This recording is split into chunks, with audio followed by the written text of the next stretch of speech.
સંકલ્પમાં બહુ શક્તિ છે. ભગવાન પ્રાતઃ કાલમાં ધ્યાન કરે છે. ભાગવતમાં એવું લખ્યું છે સૂર્ય ઉગતા પહેલા સ્નાન કરે છે, સંધ્યા કરે છે એવું લખ્યું છે. જેવું ભાગવતમાં લખ્યું છે એવું દ્વારકામાં આજે પણ છે. કોઈ વખત દ્વારકામાં જાઓ તો યાદ રાખીને દર્શન કરજો. દ્વારકાનાથ શ્રી કૃષ્ણ સંધ્યા કરવા બેસે. સોનાનો લોટો, સોનાનું તરભાણું આચમને ભગવાનના આગળ રાખે. પૂજારી મહારાજ ભાવના કરે છે અત્યારે સંધ્યા કરવા બેઠા. શ્રી કૃષ્ણ પરમાત્મા છે, સંધ્યા કરે છે, સૂર્યનારાયણને અર્ઘ્ય આપે, વંદન કરે છે. સૂર્યનારાયણ બધાને પ્રત્યક્ષ દર્શન આપે. બીજા બધા દેવો પ્રત્યક્ષ દર્શન આપતા નથી, ભાવનાથી દર્શન આપે. લોકો કહે છે ભગવાન ક્યાં છે? અરે સૂર્યનારાયણ એ જ ભગવાન છે, જે અંધકારનો વિનાશ કરે છે, જે પ્રકાશ આપે છે. સૂર્યનારાયણનું અનાદર ન કરો. સૂર્યનારાયણના સન્મુખ જે દાતણ કરે છે એને સૂર્યનારાયણ શાપ આપે છે. એની બુદ્ધિ બગડે છે. સૂર્યનારાયણનું અપમાન ન કરો. સંધ્યા કરે છે, માતા પિતાને વંદન કરે છે. એક વાર સુધર્મા સભામાં વિરાજતા હતા. એક સેવક આવ્યો, એને કહ્યું જરાસંધ રાજાઓને બહુ ત્રાસ આપે છે, એનો ઉદ્ધાર કરો. નારદજી આવ્યા અને કહ્યું ધર્મ રાજાને રાજસુ યજ્ઞ કરવાની ઈચ્છા છે. ભગવાન રાજસુ યજ્ઞમાં પધાર્યા છે. પૃથ્વીના સર્વ રાજાઓને જે હરાવે છે એ રાજસુ યજ્ઞ કરી શકે છે.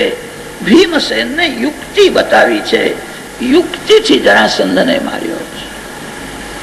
રાજસુ યજ્ઞનો આરંભ કર્યો છે. સંતો એવું વર્ણન કરે છે ચૈત્ર માસ શુક્લ પક્ષ પૂર્ણિમા તિથિ, પૂર્ણિમાના દિવસે રાજસુ યજ્ઞનો આરંભ થયો. 1 વર્ષ પછી ચૈત્ર શુદ્ધ પૂર્ણિમાના દિવસે સમાપ્તિ થઈ. હજારો ઋષિઓ મહાત્માઓ આવ્યા હતા. રાજસુ યજ્ઞમાં એક મોટો પ્રશ્ન ઉભો થયો, પ્રથમ પૂજા કોની કરવી? મોટા મોટા સંતો આવ્યા છે. પછી તો સંતોએ ધર્મરાજાને નિર્ણય આપ્યો છે શ્રી કૃષ્ણ ભગવાનની પ્રથમ પૂજા. શ્રી કૃષ્ણ દેવ નથી, પરમાત્મા છે. સંતોએ એવી આજ્ઞા કરી. શ્રી કૃષ્ણ ભગવાનની પ્રથમ પૂજા થઈ. બધા રાજી થયા. સભામાં 2-4 જીવ એવા બેઠા હતા, એમને ખોટું લાગ્યું. શિશુપાળ ઉભો થયો, સભામાં શ્રી કૃષ્ણની નિંદા કરે છે. જે સભામાં પ્રથમ પૂજાનું માન મળ્યું એ જ સભામાં અપમાન કરે છે. આ સંસાર એવો છે. સંસારમાં ભગવાન આવે તો કેટલાક જીવો ભગવાનની પણ નિંદા કરે છે, ભગવાનનું અપમાન કરે છે. ભગવાન કે છે હું સહન કરું છું. જે ઈશ્વર છે, જે સર્વશક્તિમાન છે, તે પણ સહન કરે. તમે સહન કરશો બહુ સુખી થશો. મનને શાંત રાખીને જે સહન કરે છે એના પક્ષમાં ભગવાન ઉભા રહે છે. મનને શાંત રાખીને સહન કરે એ જ સાધુ છે. સભામાં નિંદા થઈ. ભાગવતના પ્રધાન ટીકાકાર શ્રી શ્રીધર સ્વામી શિશુપાળ શ્રી કૃષ્ણની નિંદા કરે છે. એના શબ્દોમાંથી સ્તુતિ પણ અર્થ કર્યો છે. વાસ્તવ સ્વયં અર્થા શિશુપાળેન અધિક્ષેપાર્થમ પ્રવર્તિતાપી ભારતી વસ્તુતઃ ભગવંતમ શ્રી કૃષ્ણમ સ્તૌતિ. ઉપરથી જોતા એવું લાગે છે આ નિંદા છે. વાગ્દેવીના પતિ શ્રી કૃષ્ણ છે. શિશુપાળ અભિમાનમાં આવેશમાં બોલે છે. એના શબ્દોમાંથી સ્તુતિ પર અર્થ લે છે. શિશુપાળ ગાળ આપે છે ત્યારે બોલે છે કાકા યથા કાક પુરોડાશમ. શ્રીધર સ્વામી અર્થ ફેરવ્યો છે. કાકા એટલે કાગડો નહીં. કંચ અકંચ ઇતિ કાકે. કમ સુખમ અકમ દુઃખમ. કાકે ન વિદ્યેતે યસ્મિન્નિતિ અકાકઃ આનંદ સ્વરૂપઃ સપર્યામ નાર્હતિ સર્વસ્વમ અર્હતિ ઇતિ ભાવઃ. જેને સંસ્કૃત ભાષાનું જ્ઞાન છે એને અર્થોમાં બહુ આનંદ આવે. સંસ્કૃત ભાષામાં ક શબ્દનો અર્થ સુખ એવો થાય, અક શબ્દનો અર્થ દુઃખ એવો થાય. જ્યાં સુખ નથી, જ્યાં દુઃખ નથી, ત્યાં ભગવાન છે. જ્યાં સુખ છે ત્યાં દુઃખ છે, જ્યાં દુઃખ છે ત્યાં સુખ છે. ભગવાન સુખ દુઃખ થી પર છે. સંસારમાં એવું કોઈ સુખ નથી જેના પાછળ દુઃખ ઉભું ન હોય. સુખ પછી દુઃખ આવે છે. જ્યાં સુખ નથી, જ્યાં દુઃખ નથી, ત્યાં આનંદ હોય. સુખ દુઃખ થી પર થયો એને આનંદ મળે છે. તમને સુખ મળે બહુ રાજી થશો નહીં. સુખમાં વધારે ભક્તિ કરો. સુખ અને દુઃખ માનીને ભક્તિ કરો. તમારા જીવનમાં કોઈ દુઃખનો પ્રસંગ આવે ગભરાશો નહીં, દુઃખ ને સુખ માનો. જ્યાં સુખ નથી, જ્યાં દુઃખ નથી, ત્યાં આનંદ હોય. ભગવાનની સ્તુતિ કરી છે. રાજસુ યજ્ઞમાં બધા રાજી થયા છે, એકલો દુર્યોધન નારાજ થયો. અભિમાની છે, અક્કડમાં ચાલતો હતો, પગ લપસીને પડી ગયો. ત્યારે ભીમ હસવા લાગ્યા. ભીમસેન એવું બોલ્યા, આંધળાના છોકરાઓ આંધળા જોવે. મહાભારત કર્કશ વાણીમાંથી થયું. તમારા ઘરમાં કોઈ દિવસ મહાભારત ન થાય. ઘરમાં મધુર બોલ, ગમે તે થાય. કર્કશ વાણીમાંથી કલહ ઉત્પન્ન થાય. ઘરની જે મુખ્ય સ્ત્રી છે અતિ મધુર બોલે તો ઘરમાં કોઈ દિવસ ઝઘડો થાય જ નહીં. મહાભારતનું મૂળ કર્કશ વાણી છે. દુર્યોધનને ક્રોધ આવ્યો છે, પાંડવો સાથે વેર કરે છે. ભગવાન શ્રી કૃષ્ણ દ્વારકામાં ગયા પછી જુગારનું આમંત્રણ આપ્યું છે. કપટથી જુગાર રમ્યા છે. પાંડવોની હાર થઈ. પાંડવો વનમાં ગયા. પાંડવો મનને શાંત રાખે છે. રાજમહેલમાં રાજસી સુખ ભોગવ્યું. સાત્વિક આનંદ રાજમહેલમાં નથી. પ્રભુ એમને સાત્વિક આનંદ આપવા માટે વનમાં મોકલ્યા છે. રાજમહેલમાં વાસનાનો વિનાશ કરવો કઠણ છે. વાસનાનો વિનાશ કરવા માટે અમને વનમાં મોકલ્યો. સંસારમાં જેટલા સંતો મહાત્માઓ થયા છે એ વનમાં રહીને તપ કરે છે, ત્યારે વાસનાનો વિનાશ થાય. ગૃહસ્થ ઘરમાં ભક્તિ કરી શકે છે, ગૃહસ્થ ઘરમાં વાસનાનો વિનાશ કરી શકે નહીં. ગૃહસ્થના ઘરમાં કામના પરમાણુઓ ફરે છે અને તે કામના પરમાણુઓ મનને બગાડે છે. થોડા દિવસ ઘર છોડો, વનમાં રહીને ભક્તિ કરો. પાંડવો વનવાસમાં મનને શાંત રાખે. વનવાસ પૂરો થયા પછી રાજ્યની માગણી કરી. દુર્યોધને ના પાડી. કૌરવ પાંડવોનું હવે યુદ્ધ થવાનું છે. બલરામજીએ વિચાર કર્યો આ યુદ્ધમાં કોઈનો પક્ષ લેવો નથી. બલરામજી મહારાજ જાત્રા કરવા ગયા. બલરામજીની જાત્રાનું વર્ણન બહુ કર્યું છે. 4 ધામ છે અને સપ્તપુરી છે. સપ્તપુરીમાં 3.5 શિવજીની છે અને 3.5 વિષ્ણુ ભગવાનની છે. અયોધ્યા, મથુરા અને દ્વારકા આ 3ના માલિક વિષ્ણુ ભગવાન છે. કાશી, અવંતિકાનો અર્થ છે ઉજ્જૈની, માયાપુરી કહે છે હરદ્વારને. આ 3ના માલિક શિવ છે. 7મી પુરી કાંચી છે. કાંચીના 2 ભાગ છે, શિવ કાંચી અને વિષ્ણુ કાંચી. શિવ કાંચીમાં આમરનાથ મહાદેવ છે. વિષ્ણુ કાંચીમાં વરદરાજ મહાવિષ્ણુ છે. 3.5 મળીને 7 થાય. બલરામજીની જાત્રાનું બહુ વર્ણન કર્યું. બલરામજીની લીલા બધી દિવ્ય છે. પરીક્ષિત રાજાએ પ્રશ્ન કર્યો છે, મહારાજ મારા શ્રી કૃષ્ણની કોઈ મધુર કથા સાંભળવાની બહુ ઈચ્છા છે. કૃષ્ણ કથામાં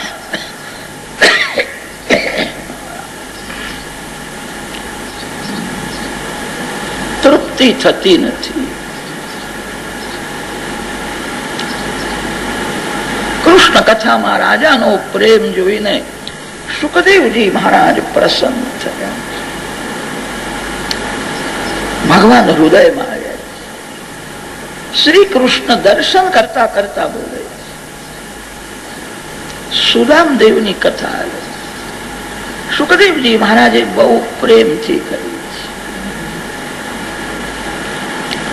કૃષ્ણસ્યાસીત સખા કશ્ચિત બ્રાહ્મણો બ્રહ્મવિત્તમઃ વિરક્ત ઇન્દ્રિયાર્થેષુ પ્રશાંતાત્મા જીતેન્દ્રિયઃ.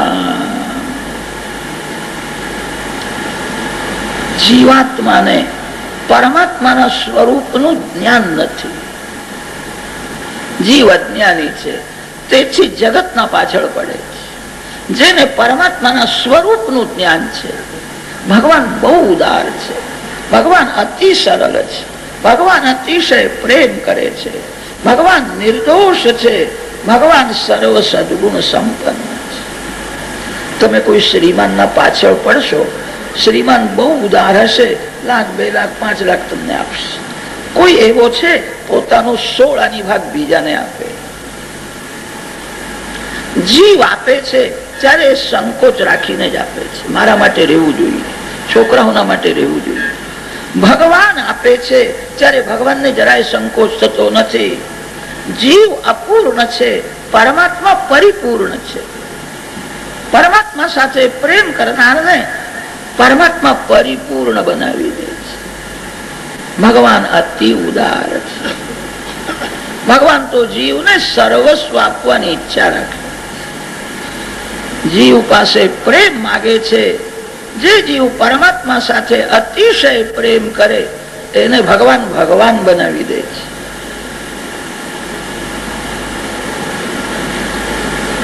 સુદામદેવની કથા. શ્રી કૃષ્ણના બાલ મિત્ર સુદામદેવ છે. સુદામદેવ બહુ ગરીબ છે. ગરીબ છે વાત સત્ય છે, મહાન જ્ઞાની છે. 4 વેદ 6 શાસ્ત્રોનું પરિપૂર્ણ જ્ઞાન છે. બહાર ગામ કઈ કથા કરવા માટે જાય ઘણું મળે એવું હતું. કોઈ યજ્ઞમાં જાય, કર્મકાંડમાં જાય તો બહુ મળે એવું હતું. 4 વેદોનું જ્ઞાન હતું, 6 શાસ્ત્રોનું પરિપૂર્ણ જ્ઞાન હતું. સુદામદેવે નિશ્ચય કર્યો છે જ્ઞાનનું ફળ પૈસો નથી, મૂર્ખાને પણ પૈસો મળે છે. જ્ઞાનનું ફળ પરમાત્મા છે. મારા જ્ઞાનનો ઉપયોગ હું પૈસા માટે નહીં કરું. જ્ઞાનનો ઉપયોગ હું પરમાત્માના માટે કરીશ. જ્ઞાનનું ફળ છે ધ્યાન. ભગવાનની ભક્તિ છોડીને પૈસાના પાછળ કોણ પડે? જીવનમાં પૈસો મુખ્ય થયો તેથી પાપ વધ્યું છે. જીવનમાં પરમાત્મા ગૌણ થયા છે. સુદામદેવે નિશ્ચય કર્યો છે મારા જ્ઞાનનું ફળ ધ્યાન છે. હું પૈસા માટે પ્રવૃત્તિ નહીં કરું. ભગવાનને જે આપવું હશે તે આપશે. અયાચિત નામનું વ્રત લીધું છે. સુદામદેવનું અયાચિત વ્રત છે. અયાચિત વ્રતનો એવો નિયમ હોય છે, કોઈના ઘેર જવાનું નહીં, કોઈને કહેવાનું નહીં કે મારું અયાચિત વ્રત છે. ઘરમાં કોઈ આવીને આપે તો લેવાનું. અયાચિત વ્રતનો એવો નિયમ હોય છે, જે દિવસે જે કઈ મળે સૂર્ય અસ્તમાં જતા પહેલા એનો ઉપયોગ કરવાનો. એક દાણો બીજા દિવસ માટે રાખવાનો નહીં. જે કઈ મળે તે સૂર્ય અસ્તમાં જતા પહેલા એનો ઉપયોગ કરે. સુદામદેવે આવું અયાચિત નામનું વ્રત લીધું છે. કોઈના ઘેર જતા નથી. જે દિવસે જે કઈ મળે તે બધું વાપરી નાખે. 15 દિવસ 20 દિવસ સુદામદેવ ભૂખ્યા રહેતા.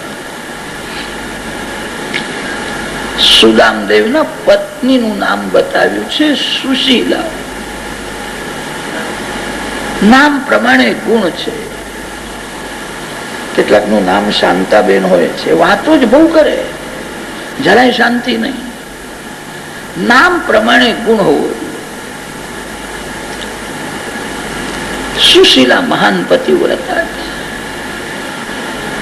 પરીક્ષા ધનંજયે હાટક સંપરીક્ષા.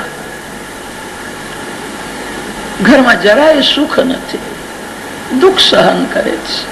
સુશીલા પતિને પરમાત્મા માને છે. 15 દિવસ 20 દિવસ એવા જાય છે, પતિ પત્નીને ખાવાનું કઈ મળતું નથી, પાણી પીને રહે છે, બહુ દુર્બળ થાય. સુદામદેવ મહાન જ્ઞાની હતા. કોઈ વખત એમને બોલવાની ઈચ્છા થાય, ઘરમાં જ કથા કરે. 3 વાર સંધ્યા કરે, 3 વાર શિવલિંગની પૂજા કરે, શાળીગ્રામની પૂજા કરે, તુલસી પત્ર અર્પણ કરે, ઘરમાં જ કથા કરે. બોલવાની ઈચ્છા થાય ત્યારે ઘરમાં ભગવાનની પૂજા કર્યા પછી ભગવાનને કથા સંભળાવે. ભગવાન શ્રોતા છે અને હું વક્તા છું. સુદામદેવ બહાર ગામ કથા કરવા ગયા નહીં, ઘરમાં જ કથા કરે. પત્નીને કે તારી ઈચ્છા હોય, તને પુરુષો હોય તો કથા સાંભળજે. પત્ની કથા સાંભળે છે, આનંદ થાય છે. કેવું બોલે છે, હું બહુ ગરીબ છું, દુઃખી છું, પણ મને એમ લાગે છે હું ભાગશાળી છું. મેં પૂર્વ જન્મમાં કોઈ મહાન પુણ્ય કર્યું છે, આવા ભગવત ભક્ત પતિ સાથે મારું લગ્ન છે. ઘરમાં કઈ નથી, ઘરમાં સંતોષ છે. જે ઘરમાં સંતોષ છે એ ઘરમાં બધું છે. જે ઘરમાં સંતોષ નથી એ ઘરમાં કઈ નથી. ભગવાનની કઈ લીલા છે. એક બાળકનો જન્મ થયો, ઘરમાં ખાવાનું નથી, કપડા નથી, બાળક રડે છે. સુદામદેવ ત્યાં જ બેઠા છે, શાંતિથી ધ્યાન કરે. અંકુલ પરિસ્થિતિમાં મનને શાંત રાખે એ શાંતિ સાચી નથી. અતિશય પ્રતિકૂળ પરિસ્થિતિમાં જેનું મન શાંત રહે. ઘરમાં છોકરો રડે છે, ઘરમાં બહુ દુઃખ છે. સુદામદેવના મન ઉપર એની અસર થતી નથી. શાંતિથી નારાયણનું ધ્યાન કરે. બાળક રડે છે, માને ત્રાસ આપે. માનું હૃદય છે બહુ વ્યાકુળ થઈ. પ્રભુએ મને માં શા માટે બનાવ્યું? બાળકને કઈ ખાવાનું આપતું નથી. એના પિતાને પૈસા માટે પ્રવૃત્તિ કરવાની ઈચ્છા જ થતી નથી. એવું બોલે છે, ભગવાનની ભક્તિ છોડીને પૈસાના પાછળ કોણ પડે? આખો દિવસ જે ભક્તિ કરે એ ઘણા ભાગે ગરીબ રહે છે. ભગવાનની ભક્તિ છોડીને પ્રવૃત્તિ કરે એ લક્ષ્મીને ગમે છે. આખો દિવસ ભક્તિ કરે લક્ષ્મીજીને બહુ ગમતો નથી. લક્ષ્મીજીને એકાંતમાં ભગવાન સાથે થોડી વાતો કરવાની ઈચ્છા થાય. લક્ષ્મીજી વિચાર કરે છે, અહીંથી જાય તો પછી હું થોડી વાતો કરું ને. આ તો એવો પાછળ પડે છે, 24 કલાક એમના ચરણ પકડી જ રાખે છે, અહીંથી જતો જ નથી. આખો દિવસ ભક્તિ કરનારો એ લક્ષ્મીજીને બહુ ગમતો નથી. ભક્તિ છોડીને જે પ્રવૃત્તિ કરે છે. સુદામદેવ શાંત ભાવથી નારાયણનું ધ્યાન કરે, નારાયણ નારાયણ કીર્તન કરે. બાળક માને ત્રાસ આપે છે. માએ વિચાર કર્યો, હું મારા પતિદેવને યુક્તિથી સમજાય. સુશીલા પતિને પરમાત્મા માને છે. સુદામદેવને કહ્યું, આજે મારા મનમાં એવી ઈચ્છા થઈ, તમારા મુખેથી જે કથા મેં સાંભળી છે એ તમારી કથા હું તમને સંભળાવું. આજે તમે કથા સાંભળજો, હું કથા કરું. સુદામદેવે કહ્યું, દેવી બોલો, હું સાંભળું છું. સુશીલાએ કહ્યું છે, આ એકવાર એવું બોલ્યા હતા, શ્રી કૃષ્ણને મિત્રો બહુ વાલા લાગે, મિત્ર સાથે બહુ પ્રેમ કરે. સુદામદેવે કહ્યું, સત્ય છે, મારો કનૈયો તો એવો છે, મિત્રોના માટે માખણ ચોર થયો છે. ચોરી કરીને માખણ ખાધું નથી, મિત્રોને ખવડાવ્યું. મારા બધા ગ્વાલ બાલ મિત્ર મારા જેવા રુષ્ટ પુષ્ટ થાય. મિત્રોના માટે માખણ ચોર કહેવાય. સુશીલાએ કહ્યું છે, હું એક ઠેકાણે ગઈ હતી અને ત્યાં લોકો વાતો કરતા હતા, તે મેં વાતો સાંભળી છે.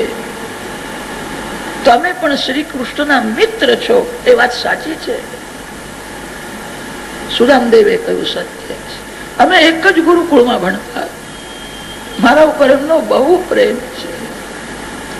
સુશીલા સમજાવે છે, શ્રી કૃષ્ણ તમારા મિત્ર છે, તમને મિત્રને મળવાની ઈચ્છા થતી નથી. તમે મળવા જાઓ, એ તમને જોશે એટલે બધું સમજી જશે, તમારું સન્માન કરશે. તમે મિત્રને મળવા કેમ જતા નથી? સુદામદેવે કહ્યું છે, દેવી હું તને સત્ય કહું છું, પૈસા માટે હું પ્રવૃત્તિ કરતો નથી. હું એક ક્ષણ નવરો બેસતો નથી. એક ક્ષણનો દુરુપયોગ ન થાય, મારા મિત્રનું ધ્યાન કરું, એના નામનો જપ કરું, સંધ્યા કરું, ગાયત્રી કરું, આખો દિવસ સત્કર્મ. એક ક્ષણ વ્યર્થ જાય નહીં. હું મારા મિત્રને મનથી મળું છું. સુશીલાએ કહ્યું છે, તમે મનથી મળો છો ઠીક છે, પ્રત્યક્ષ ત્યાં મળવા કેમ જતા નથી? તમારા મિત્ર છે. સુદામદેવે કહ્યું, હું પ્રત્યક્ષ ત્યાં જતો નથી, એનું એક કારણ છે. હું શ્રી કૃષ્ણનો મિત્ર તો છું, હું દરિદ્ર નારાયણ છું.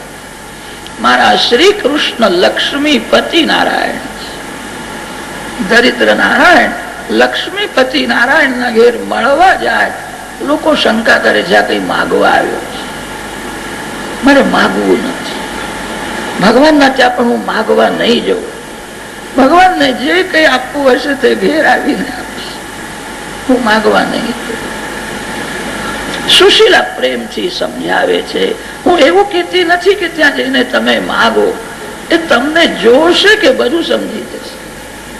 લોકો બાગમાં જઈને બેસે છે, ઝાડ પાસે સુગંધ કોણ માગવા જાય છે? વિના માગે વૃક્ષો પણ સુવાસ આપે છે. પ્રભુ પાસે માગવાની જરૂર નથી, સન્મુખ જવાની જરૂર છે. એ તમને જોશે કે બધું સમજી જશે. તમે એકવાર મળવા જાઓ, મળવા જાઓ. સુશીલા પ્રેમથી સમજાવે. સુદામદેવ મહાન જ્ઞાની છે, તપસ્વી છે, ભગવત ભક્ત છે, જીતેન્દ્રિય છે. બધા સદગુણ હોવા છતાં સુદામદેવના મનમાં થોડો અભિમાન છુપાયેલો છે. બીજા બધા બ્રાહ્મણો પૈસા માટે બહુ રખડે છે, હું એવો નથી. હું ભગવાનના ત્યાં પણ માગવા નહીં જઉં. મારો નિયમ છે, હું કોઈના ઘેર જતો નથી. સુશીલા સમજાવે છે, તમારો નિયમ એ છે, કોઈ જીવના ઘેર નહીં જવું, માનવના ઘેર નહીં જવું, એવો તમારો નિયમ છે. આપે જ કથામાં મને અનેક વાર કહ્યું છે, શ્રી કૃષ્ણ જીવ નથી, પરમાત્મા છે, નિર્દોષ છે, અતિ ઉદાર છે. પ્રભુના દ્વારે તો જવું જ જોઈએ.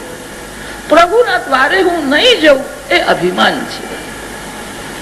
તમારો નિયમ એ છે, કોઈ માનવના ઘેર નહીં જવું. અભિમાન મનમાં કેમ રાખો છો? એને કાઢી નાખો. સુશીલા બહુ પ્રેમથી સમજાવે છે. ઘરમાં સત્સંગ કરે છે. તમે ત્યાં દર્શન કરવા જાઓ, માગવાની જરૂર નથી. પ્રેમથી વારંવાર સમજાવે, દર્શન કરવા જાઓ, દર્શન કરવા. એકવાર સુદામદેવના મનમાં આવી ગયું, મારી પત્ની મને જે સમજાવે છે એ સત્ય છે. પ્રભુના દ્વારે પણ હું નહીં જઉં એ અભિમાન છે. પ્રભુના દ્વારે તો જવું જ જોઈએ.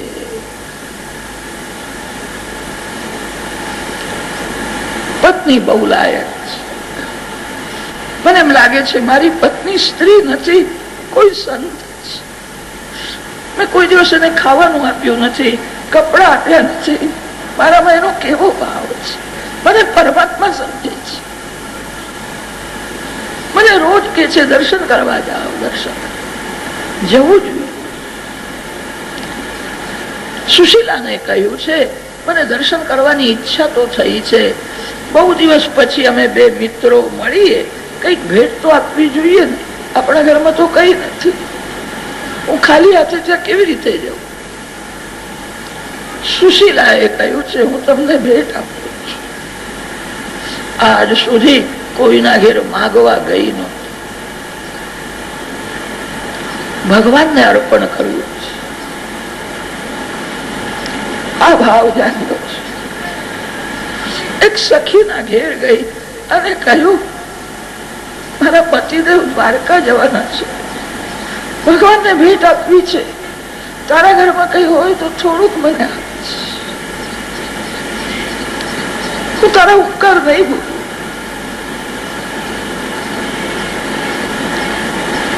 બે મુષ્ટિ પૌવા લઈને આવી. ધન્ય છે સુશીલાને એક દાણો બાળકને ખવડાવ્યો નહીં, એક દાણો ઘરમાં રાખ્યો નહીં. આજે ભગવાનના માટે હું માગવા ગઈ હતી. મને ઘરમાં રાખવાનો શું અધિકાર છે? આ બધું ભગવાનને અર્પણ કરવું છે. માનવાનો કકડો ન મળે. બે ચાર ચીચડા ભેગા કરે, નાનકડી પોટલી તૈયાર કરી છે, સુદામદેવને આપે છે. આ ભેટ ભગવાનને આપશે.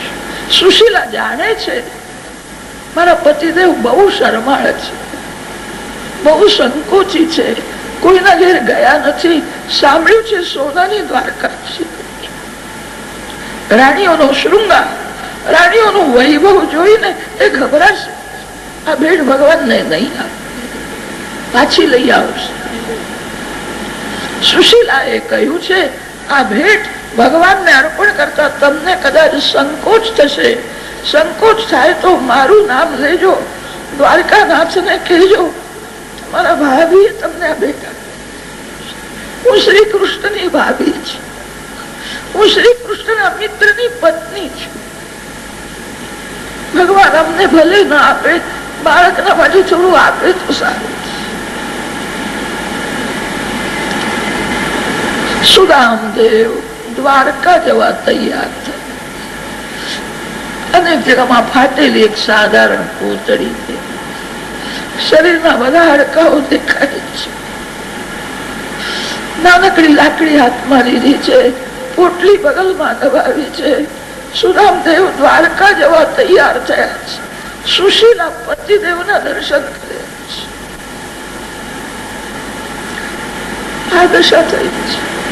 20 દિવસના મૂક્યા છે. શરીરમાં શક્તિ નથી. એ દ્વારકા કેવી રીતે પહોંચશે? આજે મેં મારા પતિદેવને ત્રાસ આપ્યો છે.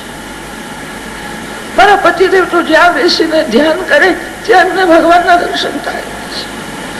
મારા પતિદેવને કઈ જોઈતું નથી, બધું મને જોઈએ છે. હું સ્વાર્થી છું. મેં મારા પતિદેવને ત્રાસ આપ્યો. આ વિચાર મનમાં આવ્યો. સુશીલા રડવા લાગી. એમને જવાની ઈચ્છા નથી. હું એમના પાછળ પડી. સુશીલાએ તે સમયે સૂર્યનારાયણને બાધા રાખી. એ સૂર્યનારાયણ મેં પાપ કર્યું છે. મારા પતિદેવની ઈચ્છા નહોતી, મારા માટે જાય છે. મેં બહુ આગ્રહ કર્યો તેથી જાય છે. હે સૂર્યનારાયણ, મારા પતિદેવ બહુ દુર્બળ થયા છે. કદાચ અમને ચક્કર આવે, પડી જાય. હે સૂર્યનારાયણ, માર્ગમાં મારા પતિદેવ સાથે તમે રહેજો. હે સૂર્યનારાયણ, મારા સૌભાગ્યનું રક્ષણ કરો. ભગવાન એક પૈસો પણ ન આપે, મારા પતિ એ જ મારું ધન છે. મારા પતિદેવ સુખરૂપ ઘરમાં આવે. મેં જે ભૂલ કરી છે એમની ઈચ્છા નહોતી, મેં એમને ત્રાસ આપ્યો. એ સૂર્યનારાયણ, હું ગરીબ બ્રાહ્મણી છું, હું તમને શું આપું? દિવસમાં 3 વાર હું તમારા દર્શન કરીશ, હું 3 વાર તમને વંદન કરીશ. મારા પતિદેવ સુખરૂપ ઘરમાં આવે, મારા સૌભાગ્યનું રક્ષણ કરે. સૂર્યનારાયણ પ્રત્યક્ષ પરમાત્મા છે. પ્રાતઃ કાળમાં સૂર્યનારાયણના દર્શન કરો, મધ્યાહન કાળમાં સૂર્યનારાયણના દર્શન કરો, સાયંકાળમાં દર્શન. સૂર્યનારાયણને બાધા રાખી છે. મારા પતિદેવ સુખરૂપ ઘરમાં આવે. હું ગરીબ બ્રાહ્મણી છું, હું તમને કઈ આપી શકતી નથી, હું વંદન કરીશ. સુદામદેવ દ્વારકા જવા તૈયાર થયા. આજે દ્વારકાનાથને ખબર પડી છે એક પવિત્ર બ્રાહ્મણ મને મળવા આવે છે. આટલું બધું ભણ્યો છે, એને જ્ઞાનનો ઉપયોગ પૈસા માટે કર્યો નથી. 3 વાર સંધ્યા કરે છે, 3 વાર શિવલિંગની શાલિગ્રામની પૂજા કરે છે. કોઈના ઘેર જતો નથી, કોઈના ઘરનું પાણી પીધું નથી, દાન લેતો નથી. કોઈના ઘેર જવાનું નહીં એવો એનો નિયમ છે. કૃપા કરીને મારા ઘેર આવે છે, મારું કલ્યાણ કરવા આવે છે. આવો પવિત્ર બ્રાહ્મણ ઘરમાં આવે એના માટે વાહન મોકલવું. આ સંપત્તિ શાખા. સુદામદેવ ચાલતા ચાલતા થાકી ગયેલા, ચક્કર આવે છે. એક ઝાડના તળે સુઈ ગયા. ગરુડજીને આજ્ઞા થઈ નિદ્રામાં ભંગ ન થાય એવી રીતે બ્રાહ્મણને ત્યાંથી ઉઠાવીને દ્વારકામાં લઈ આવો. દ્વારકાના બહાર કોઈ ઝાડના તળે પધરાવી. ગરુડજી સુદામદેવને ઉઠાવીને લઈ આવે. કલાક પછી સુદામદેવ જાગે છે, થોડુંક ચાલે છે, સોનાની દ્વારકા દેખાય. લોકોને પૂછે છે આ ગામનું નામ શું છે? કે મહારાજ એને દ્વારકા કે છે. કે શ્રી કૃષ્ણની સોનાની દ્વારકા આ જ છે કે આ દ્વારકા? સુદામદેવને બહુ આશ્ચર્ય થયું. મારા ગામના લોકો કહેતા હતા બહુ દૂર છે, 15-20 દિવસ પછી ત્યાં તમે પહોંચશો. ક્યાં દૂર છે? સવારે નીકળ્યો અને અત્યારે તો દ્વારકામાં આવી ગયો. દૂર નથી. સુદામદેવ જાણતા નથી, ગરુડજી ઉઠાવીને લઈ આવ્યા છે. કૃષ્ણ કનૈયા